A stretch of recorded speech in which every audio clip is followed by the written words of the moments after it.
Hey everybody, welcome into the Brownwood Lions Coaches Show. There we are. Love the intro. I'm always mesmerized by that intro right there. And I mean, it's just hypnotizing. I want to so focused on it. There's Sandy Burnett, head football coach, athletic director. How are you, sir? I'm doing well, Carl. How are you? Man, I'm doing good. Still trying to recover from a little basketball last night. Boy, that Brownwood Stephenville boys game got a little chippy at times last night. Chippy. And, you know, it's part of being a big rivalry, and when you're used to winning a lot in other sports and you're getting thumped in the sports you're playing at the time, it's sort of hard for some people to swallow, and Stephenville didn't do a good job of swallowing it last night because they did get thumped.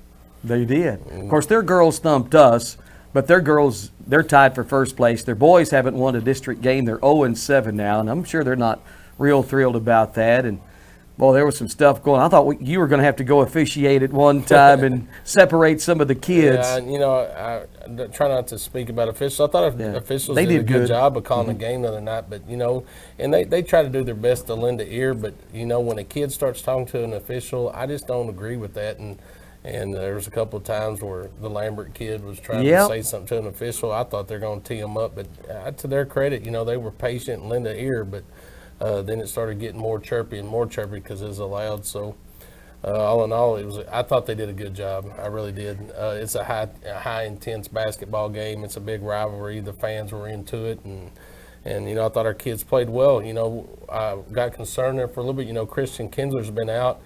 Has been sick. He's been out several days, and I forgot about that until I got to the game and saw that he wasn't going to be out there. But, man, you know, Ike Hall's been moved down to that 4 and 5 position and is playing a big role, you know, down there. I thought he was aggressive on the boards early, and we didn't start out shooting real well.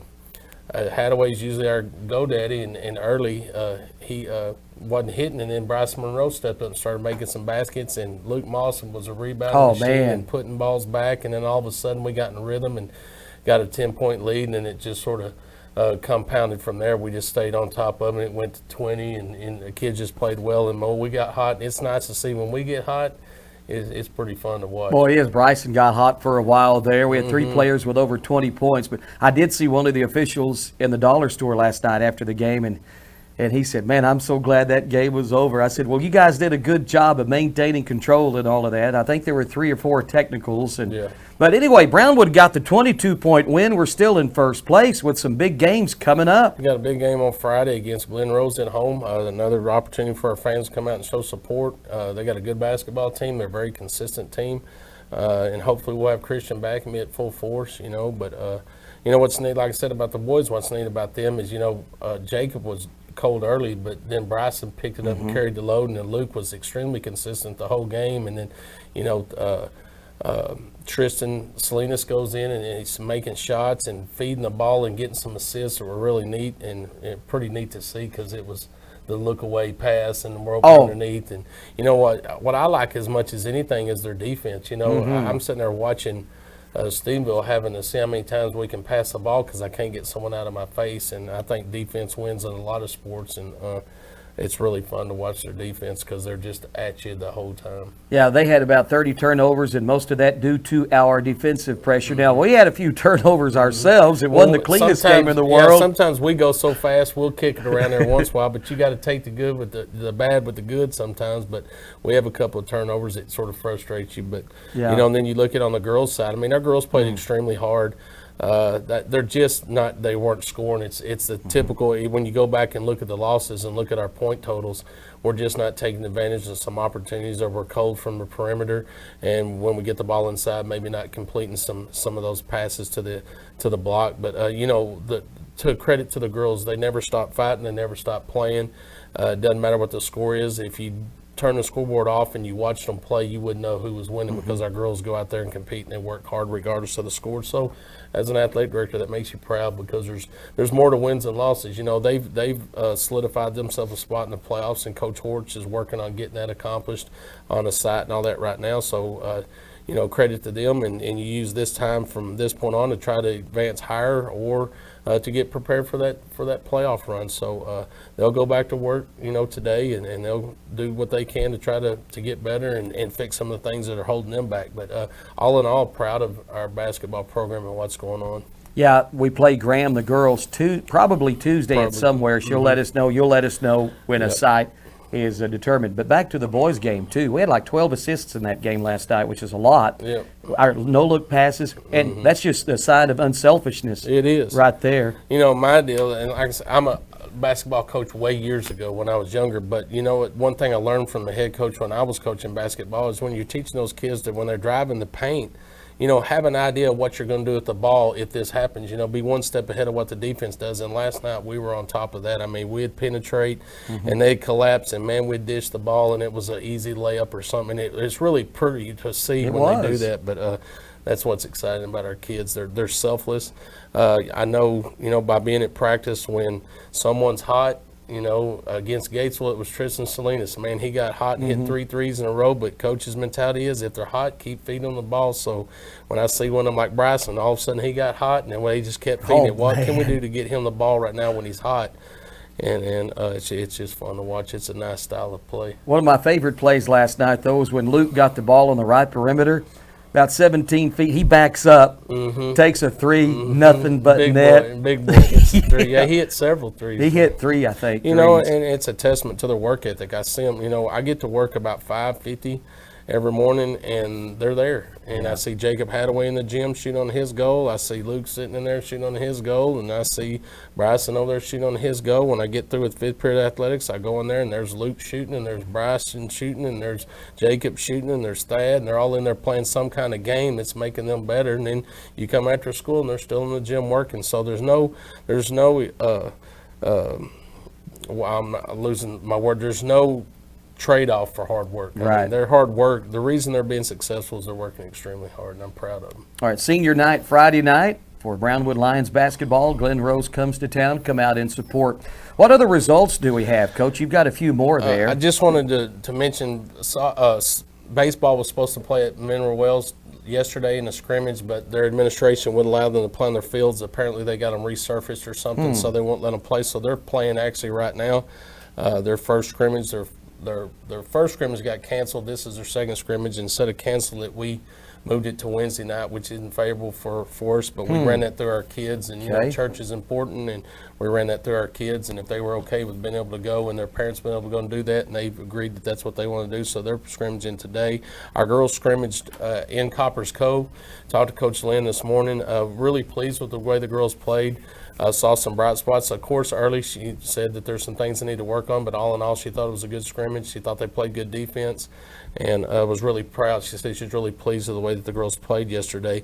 I did want to go back and mention it's, you know, my fault for poor communication, but I didn't give the results for tennis. We have a great tennis program led by Coach Blazik and Coach Hutchins, and you know, my daughter plays tennis, and it's important to me, but I slacked in my efforts on making sure I acknowledge some of those kids. So I wanted to go back and right before the winter storm, we moved some tennis up to Sweetwater, moved them up a couple of days early, and I just wanted to mention that Peter Lee finished second in boys singles, and then Tatum D. Hart and River Prado finished third in mixed doubles. So congratulations to them.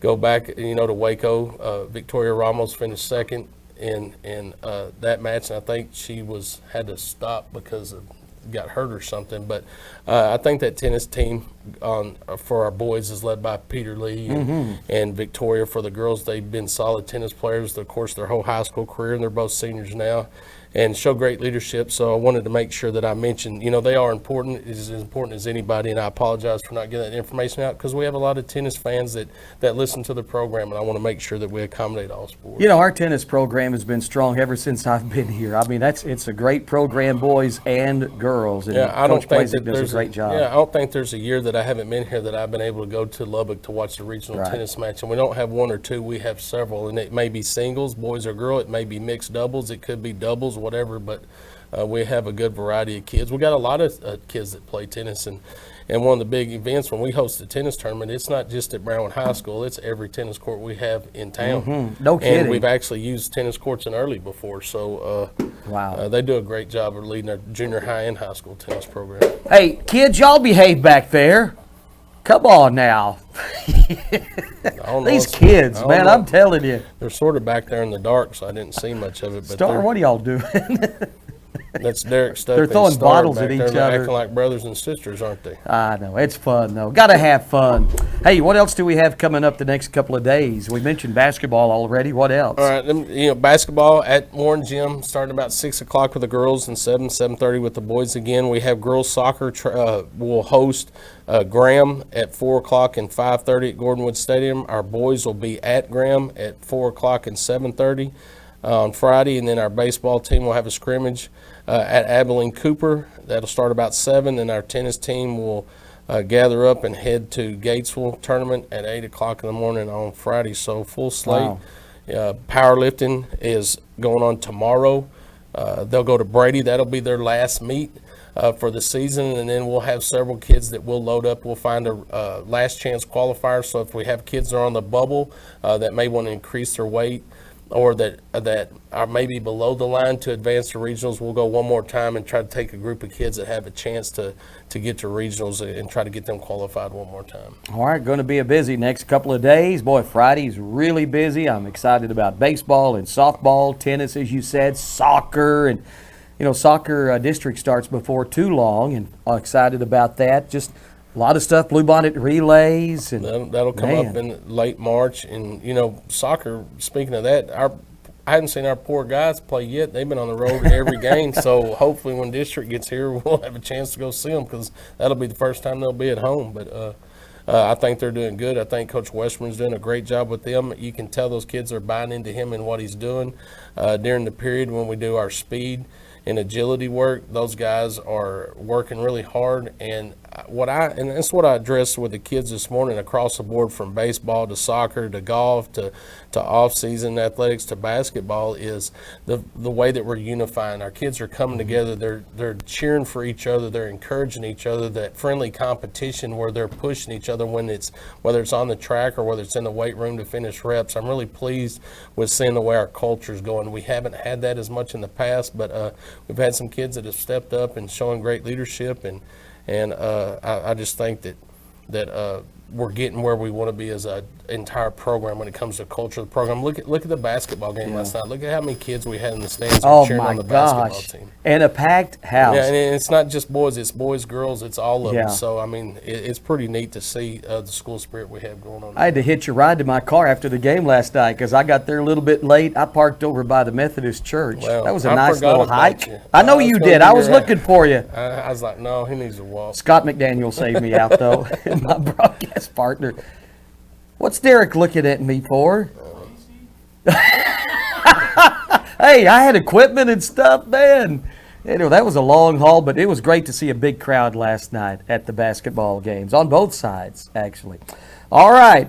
Anything else, Lady Lions or Lions? You talked about your football schedule Monday, but so far everything's still the same as what we talked about? Yeah, and I think I talked to Dr. Young yesterday. I think that they're tentatively set a meeting, UIL meeting for us for February the 23rd, which will go and work on start times and district policy and rules and all that kind of stuff for the district. So we'll do that in late February.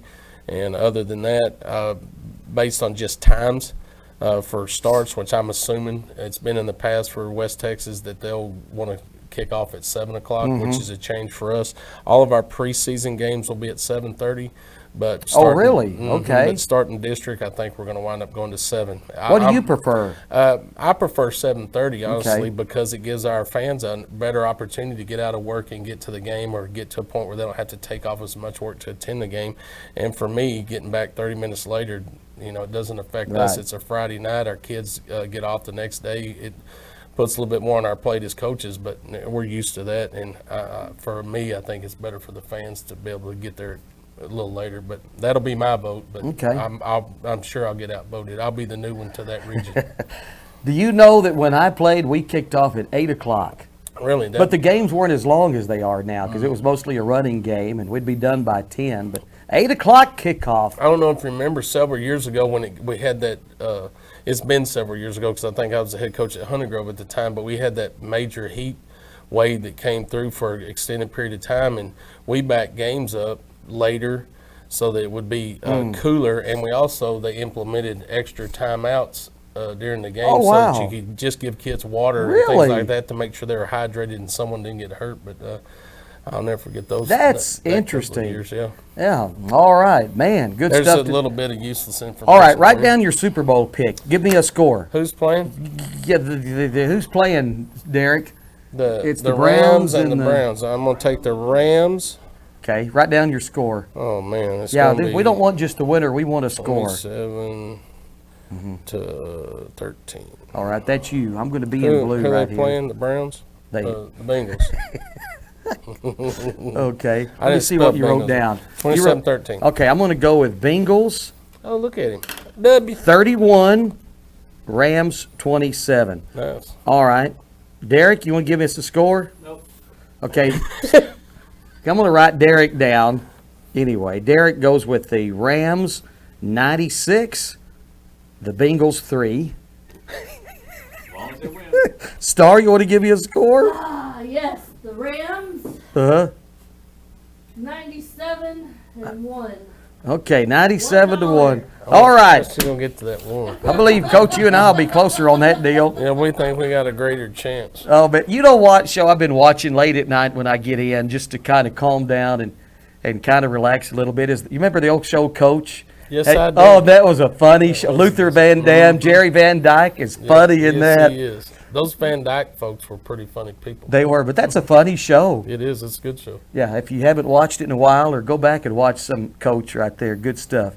All right, Coach, anything else today? No, let's thank those that make this show possible. Auto Glass Magic, Brunner Auto Group, Syntex Body and Paint, Syntex Equipment Sales, Citizens National Bank, Dan Hill Containers, Dr. Bon Young, Dr. Pepper Bottling Company, Edward Jones Investment, Henrik Medical, Howry Enterprises, Humphrey Peets, Landmark Live, MC Bank, Painter Johnson Associates, Smith & Sharp Agency, Sonic Drive-In, Stanley Chrysler, Texas Bank, The Real Talk with Chad Valdez Podcast, Weldon Wilson Electric, Western Bank, and Willie's Teeth. Can't believe we went through the entire show. Coach, not once did you touch my pickle and make. Oh, there we go. I shouldn't have said anything. Look at that. It's just. You can see through. I'm sorry. The littlest things get me. That breaks the monotony in here. All right, Coach. Thank you. We'll see you out and about probably Friday night at the basketball games. I will be there. Have a great day, Brownwood. Brownwood Lions head football coach, athletic director Sammy Burnett, coaches show Monday and Wednesday at this time here on KOXC 1013 and video streamed at KOXC.com.